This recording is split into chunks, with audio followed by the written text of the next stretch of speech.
Você pode se assentar. Amém? Amém. É isso aí. É isso aí. Irmãos, é muito bom servir a Deus. É muito bom estar na presença de Deus. Amém ou não amém? Amém. E é muito bom nós galgarmos e procurarmos galgar lugares mais altos na presença de Deus do que só aquele leitinho espiritual que nós tomamos toda semana. Irmãos, os nossos dias são maus, amém ou não amém? E como que a gente aprende a discernir o mal daquilo que é mal, daquilo que é bem? Galgando lugares mais altos no mundo espiritual do que aquele arroz com feijão que nós comemos todos os dias. Ou, como Hebreus fala, o leite espiritual que tomamos todos os dias. Eu quero orar com você antes de a gente começar a palavra. Senhor, em nome de Jesus, estou na Tua presença nessa manhã. Eu peço, Pai, nessa manhã que o Senhor use a minha vida como um instrumento poderoso nas Tuas mãos. E que a Tua palavra, Senhor, a Tua palavra, ela vá de encontro à necessidade de cada um de nós e que ela nos molde, ó Pai. Por mais duro que às vezes venha a ser o Teu trabalhar nas nossas vidas, mas que ela molde o nosso caráter, para nós termos um caráter aprovado semelhante ao caráter de Cristo. Pai, em nome de Jesus, vai de encontro a cada família aqui representada, que está aqui nessa manhã, e quem está acompanhando a gente pela internet, em qualquer parte do mundo, ó Pai. Nós te pedimos isso, nessa manhã. E Pai, usa a minha vida, ó Pai, em tudo que for falado, que não seja eu aqui falando, mas que o Senhor venha falar através da minha vida. Em nome de Jesus. Amém.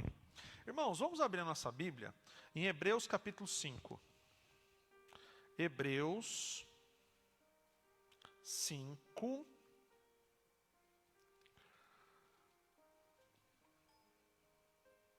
Hebreus, capítulo 5, versículo 11, nós vamos ler até o 14.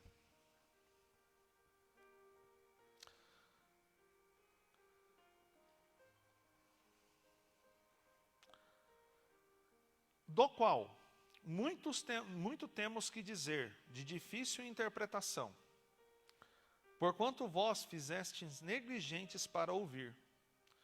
Porque devendo já ser mestres pelo tempo, ainda necessitais de que se vos torne a ensinar quais sejam os primeiros rudimentos da palavra de Deus.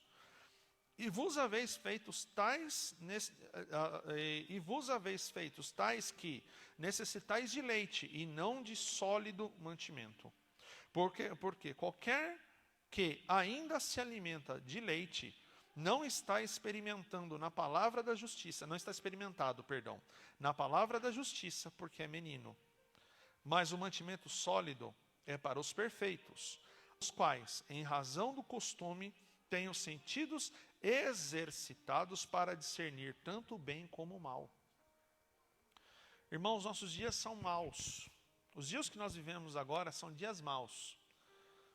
São dias que o Evangelho de Deus, algumas pessoas têm pego o Evangelho de Deus e convertido aquilo que é o Evangelho de Deus numa doutrina pessoal. Hoje em dia, muitas pessoas criaram evangelhos próprios, teologias próprias. Em 1 Timóteo 4, fala que nos últimos tempos, muitas pessoas dariam ouvido a espíritos enganadores e a doutrina de demônios.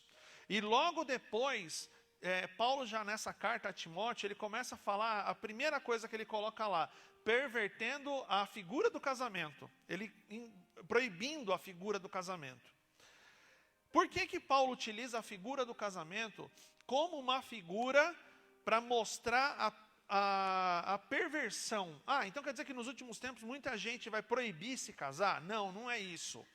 É transformar aquilo que é sagrado, a primeira instituição sagrada, que Deus que fundou o casamento, transformar uma coisa sagrada em algo profano e transformar algo profano em algo sagrado.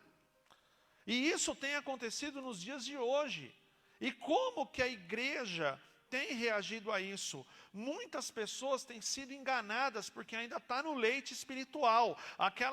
Aquela ainda está se alimentando daquele Deus que é o seu serviçal, que é o Deus que vai fazer as coisas para você e você não precisa ter uma vida certa, que é o Deus que vai mudar a sua história, mas você não precisa orar, que é o Deus que você vai mudar o teu rumo da tua vida e você não precisa jejuar, que é o Deus que vai fazer as coisas acontecerem na sua vida, mas você pode continuar tendo uma vida torta.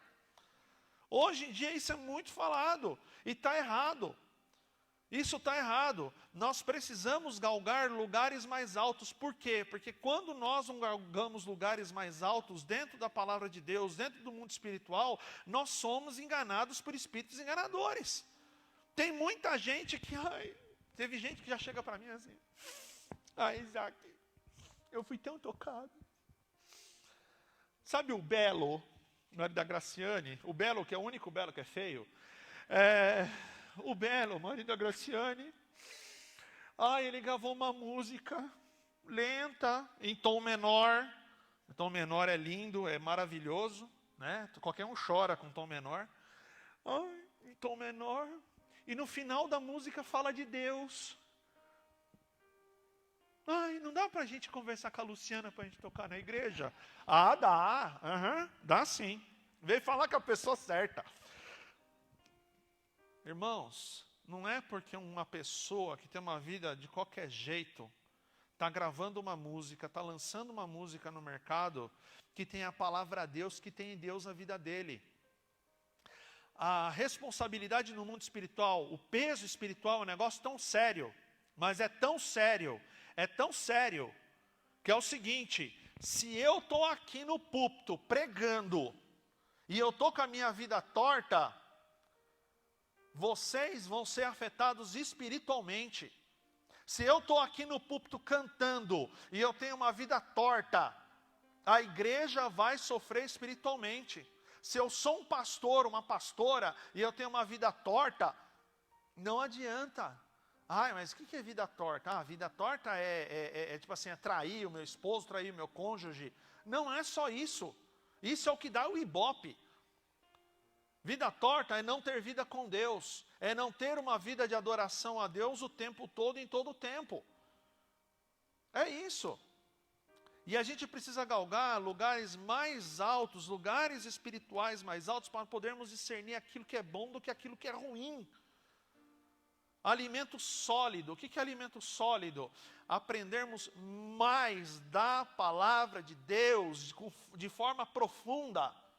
Não é ficar pegando qualquer coisinha. A palavra, irmãos, aprenda uma coisa. A palavra de Deus, por si só, explica ela sozinha. É bom ter um auxiliar, um livro para você ler, um blog, um mentor para você aprender. Sim, é muito bom, é ótimo. Só que a palavra de Deus, por si só, explica ela mesma. Só que para ela se explicar, para a gente ter um entendimento pleno do que está na palavra de Deus, de forma completa, a gente precisa fazer um exercício muito simples. Ler a Bíblia. Tem gente que não lê. Tem gente que quer. Não, eu quero que Deus vai dar vitória, porque Deus vai abrir o mar, um caminho no meio do mar. Se Ele não abrir um caminho no meio do mar, nós vamos passar por cima das águas. Isso é tudo muito lindo. Isso é tudo muito maravilhoso. Mas isso aí declara, irmãos, declaração no mundo espiritual, sem vida com Deus, sem leitura da palavra e sem santificação. Você sabe como é que é? É feio com perfume. Você sabe o que é feio com perfume? Ele passa o perfume, mas nunca vai deixar de ser feio. É isso, é feio com perfume. Crente que não lê a Bíblia, crente que não se santifica, crente que não busca a palavra de Deus, crente que não procura ter um caráter aprovado. E, irmãos, e caráter aprovado é o seguinte, é aquele lance do seguinte, é a contrapartida, sabe do quê? Do peca, pede perdão e está tudo bem. A pessoa vai, peca, pede perdão, peca, pede perdão. Mas o pecado acaba virando um hábito na vida dela. E o pecado na nossa vida tem que ser um acidente de percurso. Porque quando a gente se santifica a Deus, a gente deixa de seguir os nossos próprios caminhos e passamos a nos santificar a Deus, o pecado acaba sendo um acidente de percurso. Não, irmão. Como que a gente... Vamos ver uma coisa aqui? Como que a gente galga lugares maiores, mais profundos aí, mais altos no mundo espiritual? Eu separei aqui 3 pontos importantes, porque eu aprendi há um mês atrás, mais ou menos, que uma boa palavra tem que ter pelo menos uns 3 pontos a serem vistos. Olha só, é bom aprender. Não estou falando que é bom aprender com gente, é bom aprender com gente boa, que aprender com gente ruim, nossa, meu Deus. Primeiro deles, irmãos, sair, como eu falei, do leite espiritual. O que é o leite espiritual? É sempre aquela mesma lenga-lenga. Meus irmãos, tem gente que, meu Deus do céu, a pastora Vera é uma pessoa, acho que aqui, ministerialmente falando, é a pessoa mais experiente que a gente tem, até por questões de vida, né? Ela tem mais experiência. E ela sabe o que eu vou falar agora. Tem gente que chega no domingo, a vida está uma desgraça. Aí você ora, faz campanha, faz 90 dias, faz batalha espiritual, aquele monte de parafernália gospel que a gente conhece. Dali 3 meses, a vida está como? Está ruim de novo. E vai de novo. Aí você vai de novo. Está ruim. Nunca está bom. Mas nunca está bom por quê?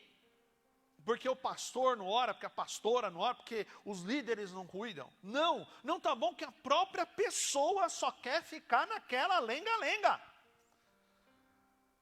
Ai, mas eu sou uma pessoa muito idosa. Eu sou uma pessoa muito velha. Irmãos, não tem idade para Deus usar a sua vida.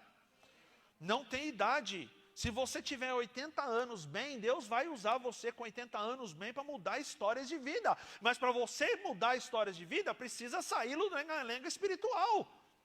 Precisa galgar lugares espirituais mais altos. É algo necessário.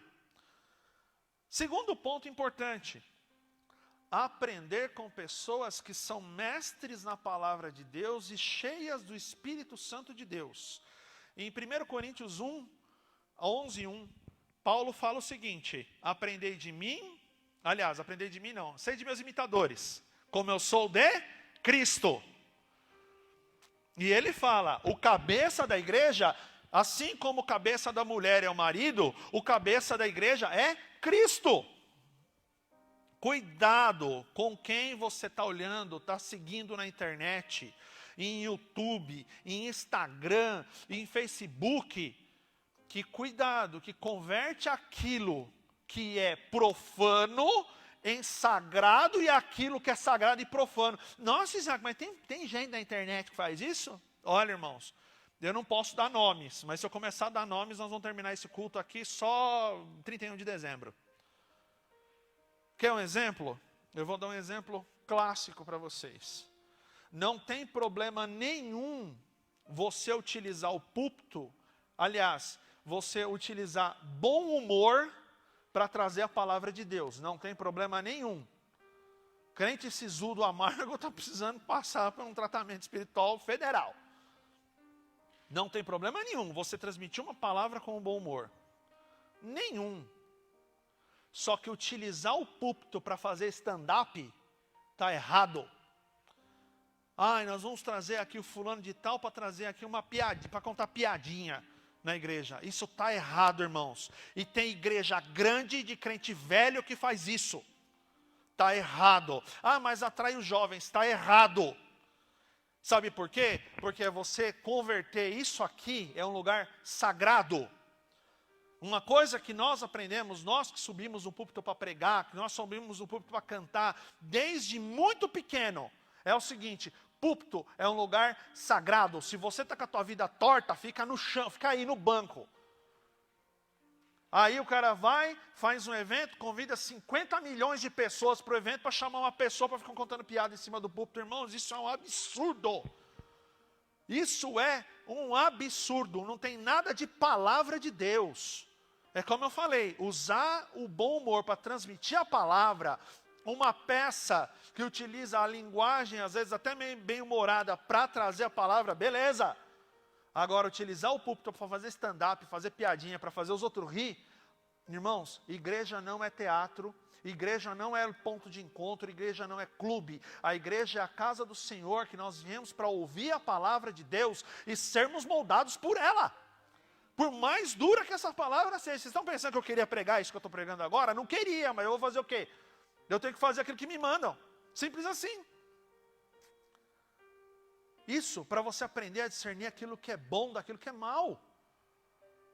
Outra coisa, transformar o sagrado em profano, o profano em sagrado.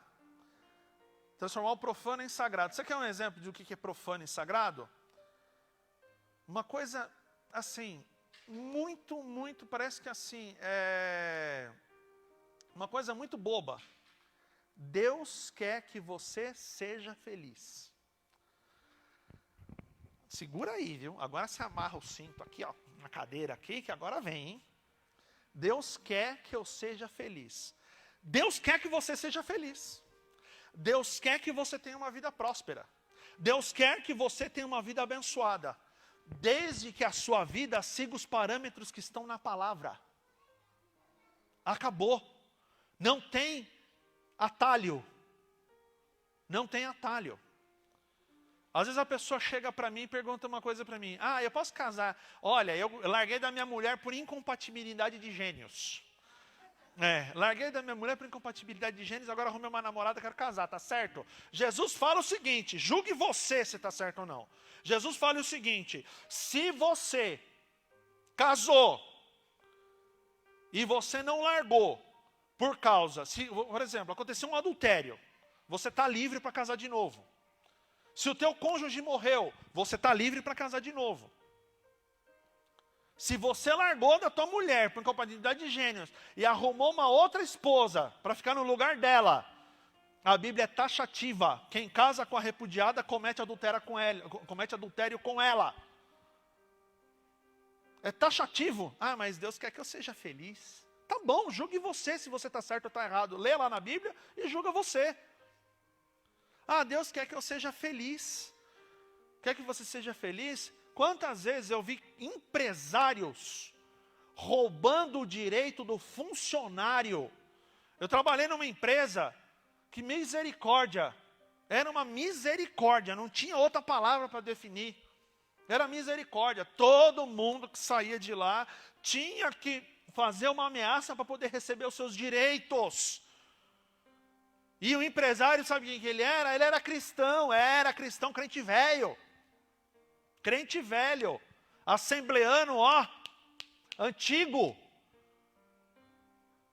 Aí você fala o seguinte, sabe, ele fala, não, mas se eu pagar todos os direitos dos meus funcionários, eu não tenho como levar minha esposa no restaurante. Afinal de contas, Deus quer que eu seja feliz. Cuidado com o seu nível de felicidade. Cuidado com isso, é converter aquilo que é sagrado, os direitos sagrados, aquilo que é profano, que é o errado, em certo. E transformar aquilo que está certo em coisa errada. Quando você fala para a pessoa o seguinte, irmão, santifica a tua vida. A gente precisa ter uma vida santificada. Nós precisamos ter uma vida diferente da vida do mundo. E é um processo que é um processo dolorido. É um processo difícil. É algo complicado de chegar lá. É tudo isso. Mas aí o cara vira assim, ah não irmão, mas o irmão é radical. O irmão é xiita, é crente xiita. O irmão é muito radical. É muito crente quadrado. Cuidado com isso. Cuidado com isso. Irmãos, fazer aquilo que é certo nunca prejudicou ninguém. Nunca prejudicou ninguém. Nunca prejudicou. Pedro fala em 1 Pedro 3, do 17 ao 15, fala o seguinte, mesmo você sendo prejudicado, você está fazendo aquilo que é certo perante aos olhos do Senhor nosso Deus. Faça o que é certo. Outra coisa importante, para a gente tomar cuidado agora, para a gente conseguir discernir o bem do mal, e nós conseguimos galgar lugares mais profundos no mundo espiritual. ter o foco naquilo que é espiritual. Presta atenção.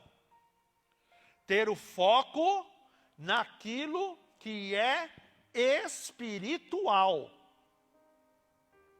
Tem gente que quer ser abençoada somente. Somente. Eu preciso da minha bênção. Deus, eu preciso de um carro. Deus, eu preciso de uma casa. Eu preciso daquilo, dos bens materiais. E somente.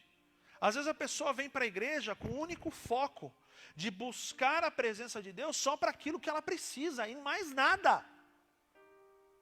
E absolutamente mais nada.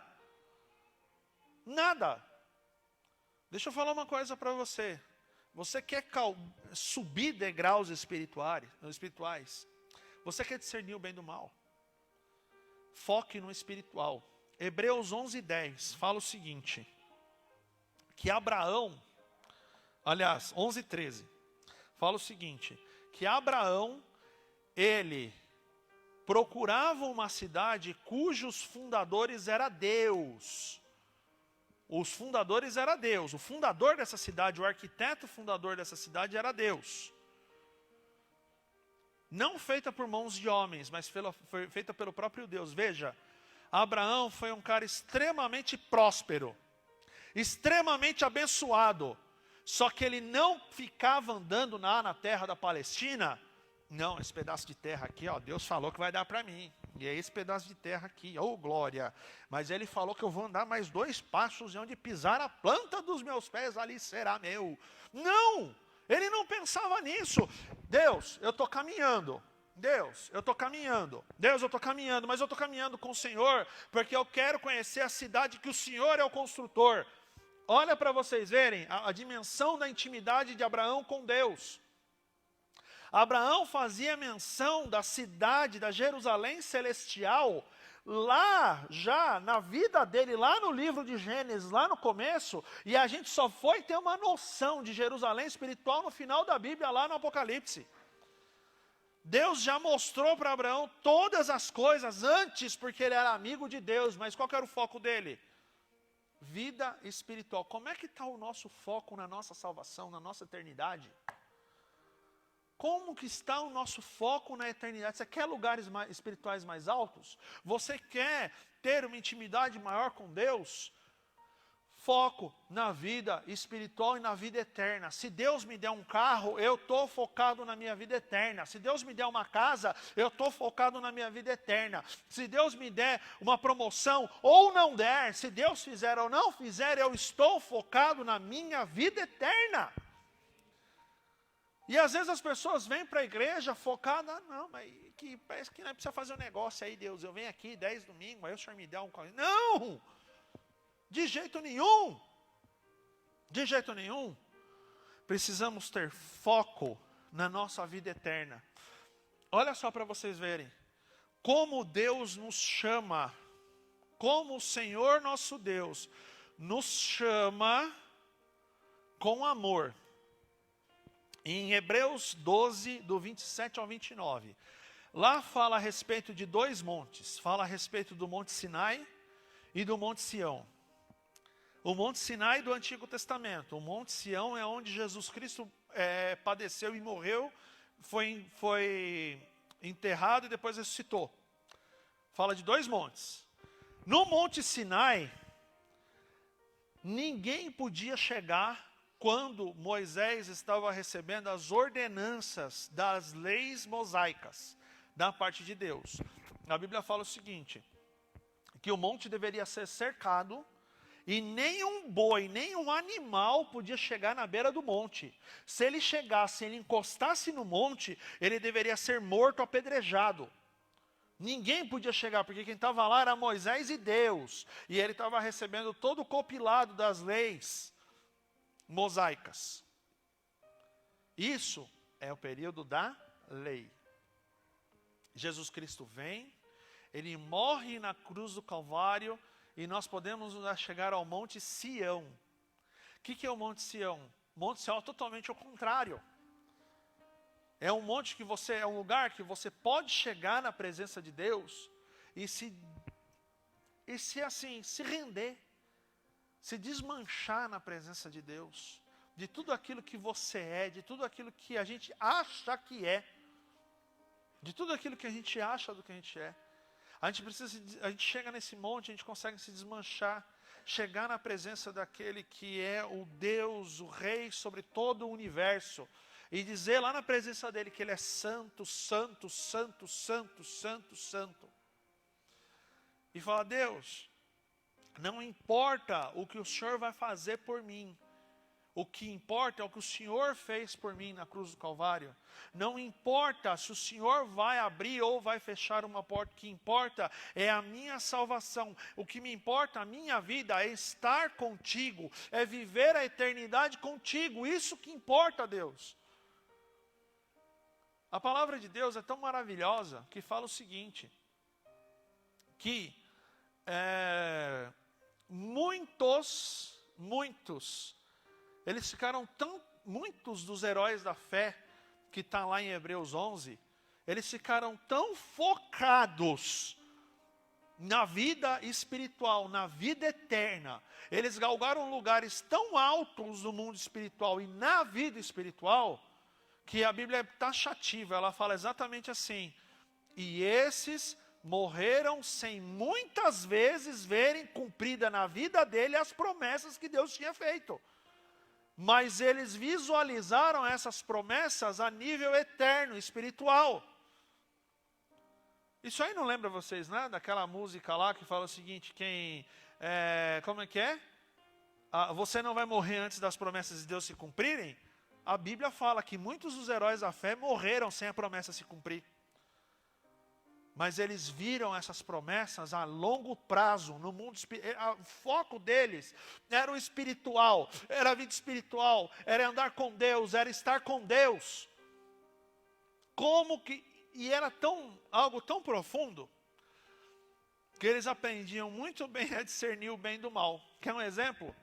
Quando Abimeleque, acho que o rei Abimeleque, chegou para Abraão e falou para Abraão, quando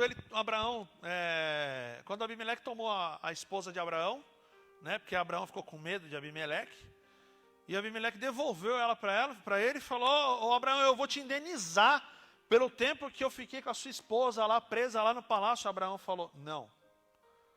Mas como assim? Não, de jeito nenhum, eu não quero nada seu. Mas por quê? Para amanhã ou depois, a sua descendência não falar o seguinte: foi por causa de Abimeleque que Abraão ficou bem. Sabe o que é isso, irmãos? Isso é um discernimento espiritual. Às vezes a pessoa vem com algo para você que parece ser bom, mas lá no final a pessoa, então, tá vendo? A Luciana só é pastora hoje porque o pai dela era pastor. Sabe essas coisas, essas conversas de gente besta? A pastora Vera hoje só está aqui porque ela é pastora lá no Ipiranga também. Irmãos, isso é discernimento daquilo que é espiritual. Fala: não. Se eles estão aqui como pastores, foi porque o Senhor Deus, que é dono daqui, porque essa igreja ela não tem dono, tá, irmãos? Igreja do Evangelho, não só a igreja do Evangelho Quadrangular, mas a igreja de Cristo, ela não tem dono, tá? Pode ter presidente, mas dono não tem. Quem manda aqui é o Senhor nosso Deus. Aprove a Ele, é aqui, pronto, acabou. Luciana, pronto, acabou. Acabou, simples assim. Como nós galgamos lugares mais altos, discernindo o bem do mal. Como que nós vamos discernir o bem do mal? Galgando lugares mais altos. Hoje, eu quero propor um desafio a você.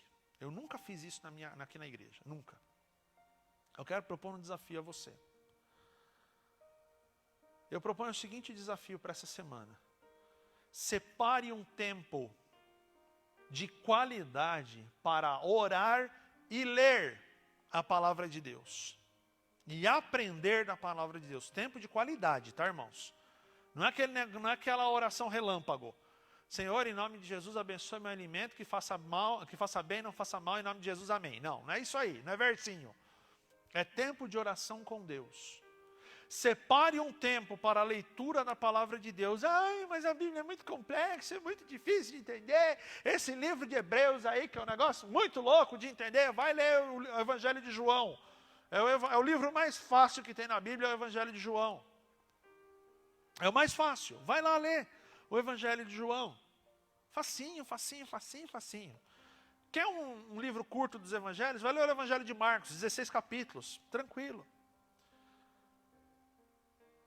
Lê lá, sossegado, tranquilo. Leia, tenha um tempo de qualidade. E uma coisa que eu tenho certeza, e foque na sua vida eterna. Fala, Deus, o que eu preciso fazer para o Senhor, para que eu possa melhorar no mundo espiritual, ter mais comunhão contigo e cuidar da minha salvação? Às vezes a gente foca em tantas coisas e esquece da salvação. O que eu posso fazer para focar na minha vida espiritual e cuidar da minha salvação? E eu tenho, olha, se vocês fizerem essas 3 coisinhas simples, 2 coisas vão acontecer, com certeza, tá? Primeiro delas, vocês vão, aliás, várias coisas vão acontecer. Primeiro delas vai acontecer, vocês vão começar a ler a Bíblia e vai começar a dar sono, tá? Isso aí é normal, tá, irmãos? Mas vai em frente. Você vai começar a orar e você daqui a pouco vai estar assim, ai Deus. Que nem um cara que eu conheci, ele era líder de louvor numa igreja lá em Minas, e ele estava orando, e ele deixou uma garrafa de Coca-Cola assim, em cima da mesa, que ele ia tomar depois que ele terminasse a oração. E ele falou que ele, no meio da oração, assim, ele dormiu, ele acordou, Deus abençoe essa garrafa de Coca-Cola, acordou assim, no sonho. Dormindo, estava orando, dormindo, enfim. Irmãos, tenha tempo de oração, tenha tempo de leitura da palavra. Vai dar sono, vai te dar cansaço e vai te gerar um monte de problema que talvez você não esteja esperando. Ai, Isaac, meu Deus, agora você vai me espantar. Não vou não. Isso daí é a pura demonstração que você vai ver na resolução dos problemas, que a sua intimidade com Deus está aumentando, que você vai ver Deus operar nos seus problemas. Deus operar e te dar soluções que vêm da mão dEle. Não vai ser as soluções do seu braço, não vão ser soluções que vêm da sua mão, não. Vão ser soluções que vão vir da parte de Deus. Porque Deus é Deus. E foque na sua vida espiritual. Cuide das coisas daqui, mas foque na vida espiritual. Porque, irmãos, mais vale a gente viver uma vida simples e ter a salvação do que ganhar o mundo inteiro e perder a nossa alma. Amém? Vamos orar. Pai, em nome de Jesus, eu te agradeço por essa palavra, Pai. Às vezes é uma palavra dura para as nossas vidas. É uma palavra difícil para as nossas vidas. Mas eu peço nessa manhã, Pai, que o Senhor trabalhe em nós. Que o Senhor trabalhe na nossa semana. Que o Senhor trabalhe nas nossas vidas nessa semana. Pai, em nome de Jesus, que haja bênção, ó Pai, sobre todo mundo que se achegar a Ti. A Tua palavra fala que se nós chegarmos a Ti, o Senhor chegará a nós, ó Pai. Senhor, em nome de Jesus, fortalece para que o Teu povo leia mais a Tua palavra. Fortalece eles para a oração. Fortalece eles, ó Pai eterno, mais com uma maior comunhão contigo. Nós te pedimos isso nessa manhã. E desde já, ó Pai, nós te agradecemos. Eu tenho certeza de uma coisa. Que se você pegar e fazer esse exercício semanal, você vai ver o quanto que a sua vida vai mudar. Quanto que as portas irão se abrir. E o quanto que Deus vai falar com você nos mínimos detalhes. Que Deus abençoe a sua semana.